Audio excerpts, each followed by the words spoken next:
चलिए फ्रेंड्स, तो हम त्रिभुज से रिलेटेड कुछ कॉम्प्लिकेटेड क्वेश्चन की तरफ चलते हैं।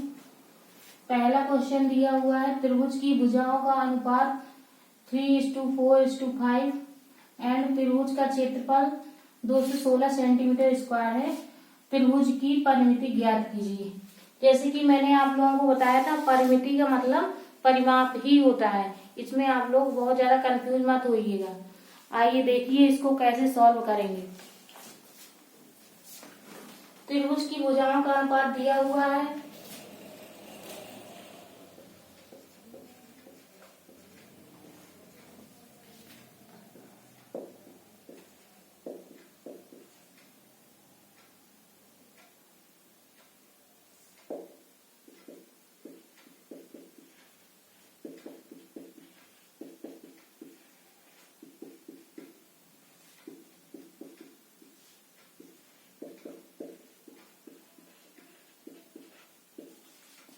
इसके लिए हम जब भुजाएं अनुपात में दी हुई होती हैं तो आप लोग हमेशा के लिए ये चीज नोट कर लीजिए, या समझ लीजिए, कॉन्सेप्ट में ले लीजिए अपनी अपनी, कि इसको हम भुजाओं में जब भी कन्वर्ट करेंगे तो हम इसको 3x, 4x एंड 5x की तरह ही लिखेंगे।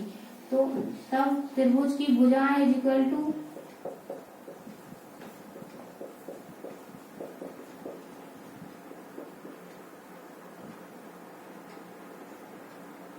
A is equal to 3x and B is equal to 4x and C is equal to 5x है।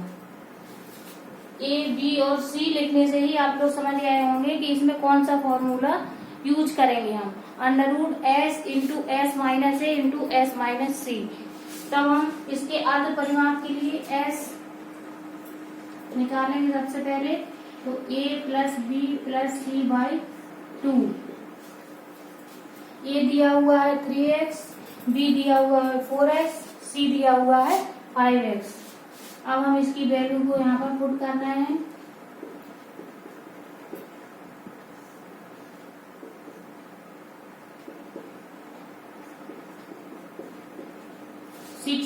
s की वैल्यू कितनी आ गई हमारी 6x। अब हम s minus a is equal to direct हम 6x माइनस 3x कर देंगे तो 2x हो जाएगा। s minus b is equal to 6x minus 4x is equal to हो जाएगा 2x and s minus c is equal to हो जाएगा हमारा 6x माइनस 5x x। अब हमें s माइनस ए, s माइनस बी और s माइनस सी की value पता हो गई है, इसलिए हम अब डायरेक्ट फॉर्मूले का यूज कर रहे हैं और फॉर्मूले को अप्लाई यहाँ पर कर रहे हैं। इसलिए त्रिभुज का क्षेत्रफल बराबर इतना, जो कुछ मैं लिख रही हूँ आप लोगों के समझने के लिए है, और कंपटीशन एग्जाम में इतना टाइम नहीं रहता है कि इतना सब लिखें, और ये चूंकि इसलिए इतना ज्यादा नहीं लिखने की जरूरत है। सिर्फ अपने समझने के लिए जितना शॉर्टकट तरीके से आप लोग सॉल्व कर सकते हैं उतने शॉर्टकट तरीके से ही आप लोगों को सॉल्व करना है। त्रिभुज का क्षेत्रफल is equal to under root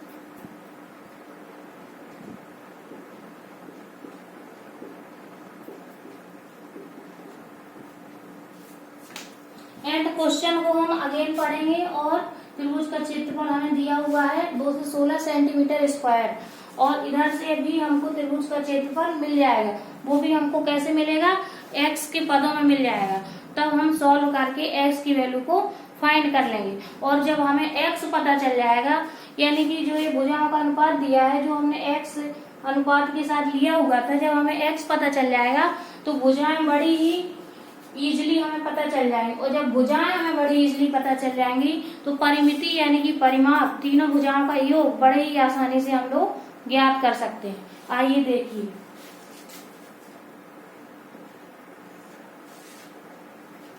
s की वैल्यू यहाँ से रख देंगे 6x, s माइनस ए इधर से हमको ये मिला है, s माइनस बी ये मिला है, s माइनस सी ये मिला है। ये तीनों वैल्यू को यहाँ पे डायरेक्ट हम फॉर्मूले में पुट करते हैं।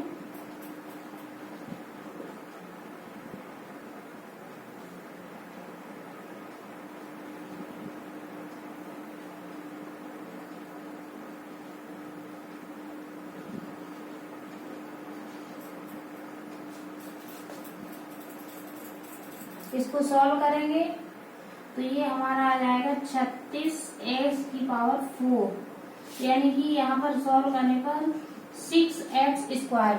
और क्वेश्चन से हमको 216 सेंटीमीटर स्क्वायर मिल जाएगा। तब हम यहाँ पर एम्प्लाइज करके लिखेंगे 6x² = 216, then x² =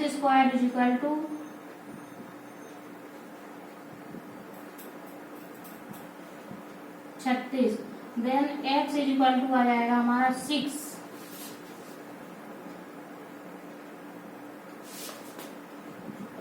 then परिमिति =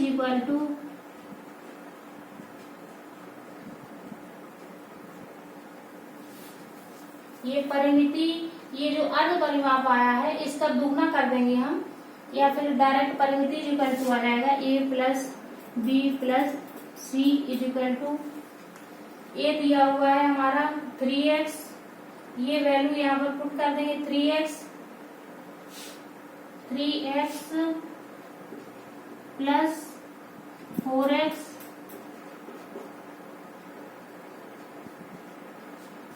+ 5x, ये 5 4 9 और 3 12x। x की वैल्यू 6 दी हुई है तो 12 × 6, यानी हमारी परिमाप आ गया है हमारा, यानी परिमिति 72 सेंटीमीटर। यही आपका आंसर है। अब हम दूसरे क्वेश्चन की तरफ चलेंगे। ये भी एक बहुत ही इम्पोर्टेंट क्वेश्चन है। अब हम नेक्स्ट सवाल की तरफ चलते हैं। किसी भी क्वेश्चन का कॉन्सेप्ट क्लियर करने के लिए हम सबसे पहले सवाल को बहुत ही अच्छे तरीके से पढ़ते हैं, ठीक है। और पढ़ने के बाद ही हम किसी भी क्वेश्चन का कॉन्सेप्ट क्लियर करते हैं। कॉन्सेप्ट क्लियर करने के बाद ही हम उस क्वेश्चन को सॉल्व करते हैं, क्योंकि अगर हमें किसी भी क्वेश्चन का कॉन्सेप्ट क्लियर हो जाएगा तो हम वेरी इजीली उस क्वेश्चन को सॉल्व कर लेंगे। चलिए फिर देखते हैं। दो त्रिभुजों के क्षेत्रफलों का अनुपात 4:3 दिया हुआ है और ऊंचाइयों का अनुपात 3:4 दिया हुआ है। तब हमें त्रिभुजों के आधारों का अनुपात ज्ञात करना है। तो इसमें आधार, ऊंचाई और क्षेत्रफल की बात की हुई है। तो सबसे पहले तो हमें इसी से अपने दिमाग में थोड़ा सा जोड़ देना है। इसमें दिया हुआ है आधारों का अनुपात निकालना है, ऊंचाई दी है, क्षेत्रफल का दिया हुआ है। तो सबसे पहले हमें कॉन्सेप्ट क्लियर करने के लिए त्रिभुज के क्षेत्रफल का ऐसा फॉर्मूला पता करना है या सोचना है जिसमें त्रिभुज का आधार यूज हो जाए और उसकी ऊंचाई यूज हो जाए। तो ये फॉर्मूला मैंने सबसे पहले आप लोगों को पहली क्लास में बताया था। त्रिभुज का क्षेत्रफल = क्या होता है?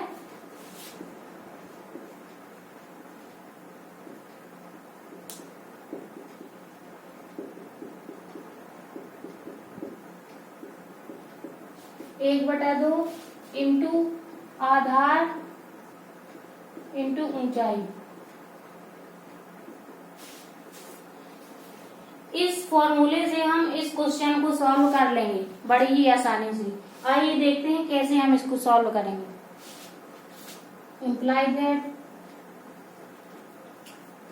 इसमें दो त्रिभुज दिए गए हैं और अनुपात का मतलब बटा होता है। ये भी आप लोगों को दिमाग में रखना होगा। दो त्रिभुज दिए गए हैं तो हम सबसे पहले त्रिभुज के क्षेत्रफल का सूत्र लिखेंगे क्या होता है।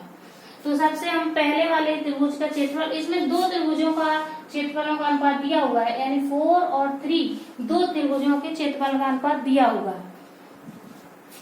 तो हमें इसके आधारों का अनुपात ज्ञात करना है। तो हम मान लेते हैं, माना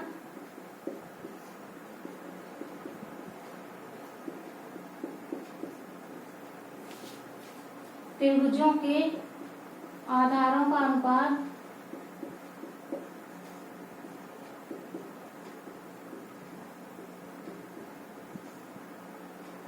x1 एंड x2 है। ये हमको मानना पड़ेगा। जो चीज निकालना है उसको हमने मान लिया है। अब हमको त्रिभुज की ऊंचाइयों का अनुपात क्वेश्चन से दिया गया है। ठीक है। तो त्रिभुजों के क्षेत्रफलों का अनुपात, हम त्रिभुजों के क्षेत्रफल को डायरेक्ट लिख लेते हैं। माना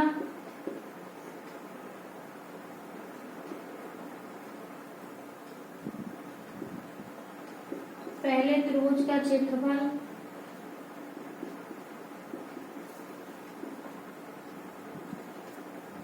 4x एंड दूसरे त्रिभुज का क्षेत्रफल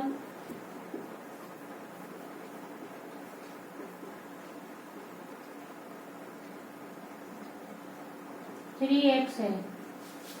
अब हम डायरेक्ट फॉर्मूले का यूज करेंगे। इसके पहले हम इसकी ऊंचाइयों का अनुपात भी लिख लेते हैं। माना त्रिभुज की ऊंचाइयां क्रमशः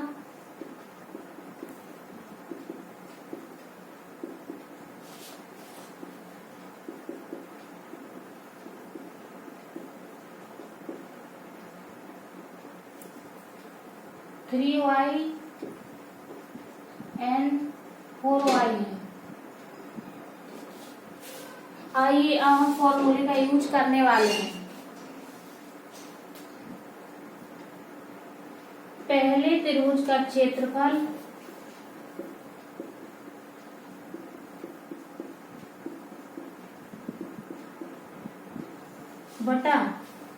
बटा हम इसलिए लगा रहे हैं क्योंकि क्षेत्रफलों का अनुपात ऑलरेडी हमें दिया गया है, तो अनुपात का मतलब बटा।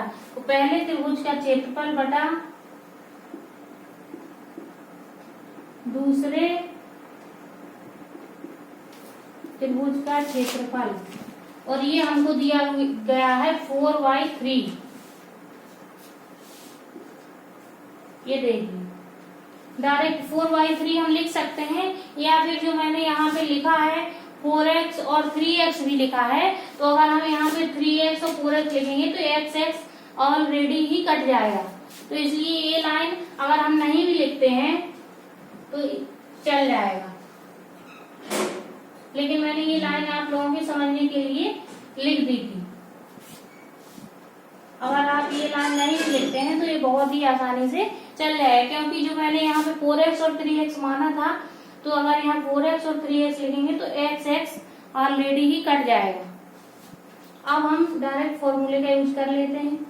इम्प्लाई दैट पहले त्रिभुज का क्षेत्रफल 1/2 आधार इंटू ऊंचाई, आधार हम निकालना है। पहले त्रिभुज का आधार x1 है और पहले त्रिभुज की ऊंचाई 3y है। ये देखिए 3y है। अब दूसरे त्रिभुज का इसी तरह लिख लेते हैं। इसका आधार x2 है और ऊंचाई 4y है, इज इक्वल टू 4/3। आशा करती हूँ आप लोगों को यहाँ तक समझ में आ गया होगा। इम्प्लाई दैट इसको सॉल्व करेंगे तो ये y ऑलरेडी कैंसिल हो जाएगा इधर से, और 1/2 कैंसिल हो जाएगा। अब इधर x1 इंटू 3 नीचे बचेगा x2 into 4 is equal to 4/3। यहाँ पर इम्प्लाई दैट इसको सॉल्व कर लेते हैं। x1 by x2 is equal to, ये 3 नीचे चला जाएगा, 4 ऊपर चला जाएगा।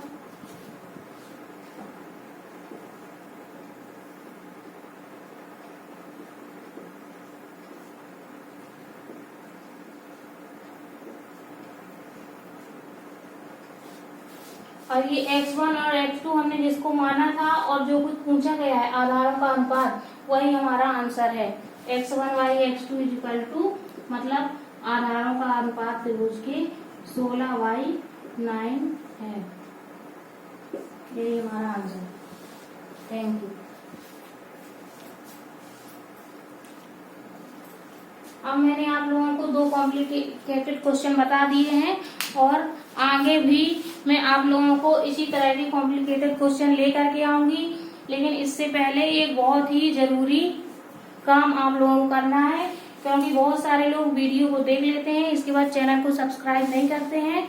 चैनल को सब्सक्राइब करना बहुत ही जरूरी है, क्योंकि जब आप चैनल को सब्सक्राइब कर देंगे तो आपको मेरे अपलोड किए हुए सारे वीडियो मिलेंगे और नोटिफिकेशन के लिए आपको सामने दिए हुए बेल आइकन को क्लिक करना है एंड वीडियो को लाइक करना है और आप लोगों को लाभ लेना ही है। साथ में अपने फ्रेंड्स लोगों को भी ये ज्यादा से ज्यादा वीडियो शेयर करना है। Thank you.